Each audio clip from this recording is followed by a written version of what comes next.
Salut les Pokégens, on se retrouve pour une nouvelle vidéo et celle-là sera un peu longue car c'est un guide pour battre les champions d'arène de la version Pokémon Noir 2 et Blanc 2.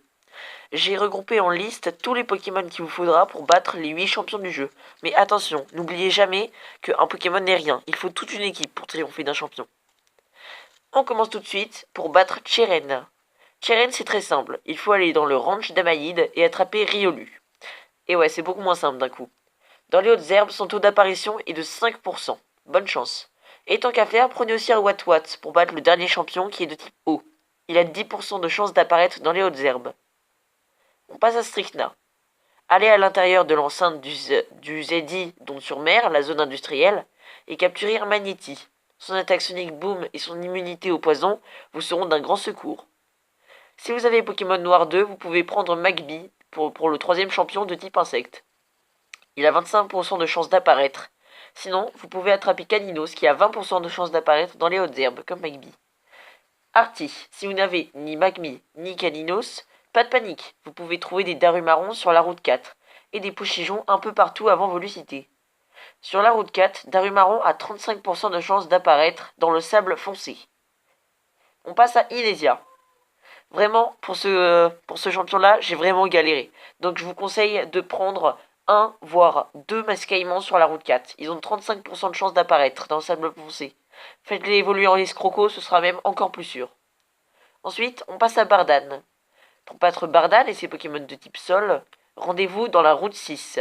Les Pokémon plantes et eau affluent. Il y a d'abord Vivaldin et Couverture qui ont 30% et 10% de chance d'apparaître dans les hautes herbes, et aussi Maril qui n'a que 5% de chance. Il y a aussi Trompignon qui a 10% de chance.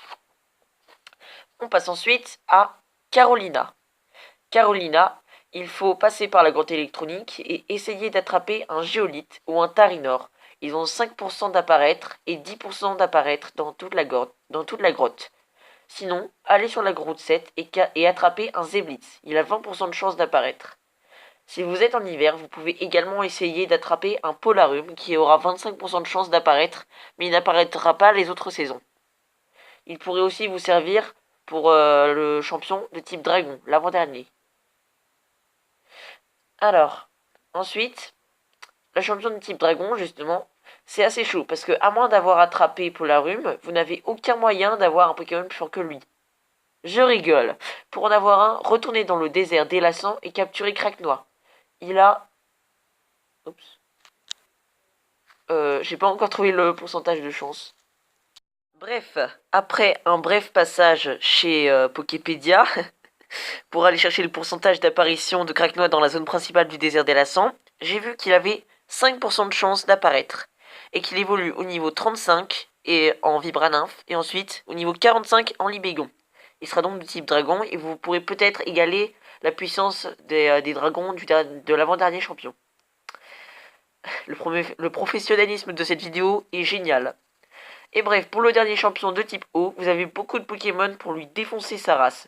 Vous avez votre Watwa qui a évolué en Faramp, votre Vivaldin qui a évolué en Édin, et votre Couverture qui a évolué en Maternelle. Et voilà, vous pouvez totalement aller affronter la ligue, si vous avez une équipe bien préparée. Peut-être que je ferai une vidéo pour battre les conseils 4, mais c'est une autre paire de manches déjà. Donc à plus tard et bientôt pour de nouvelles vidéos.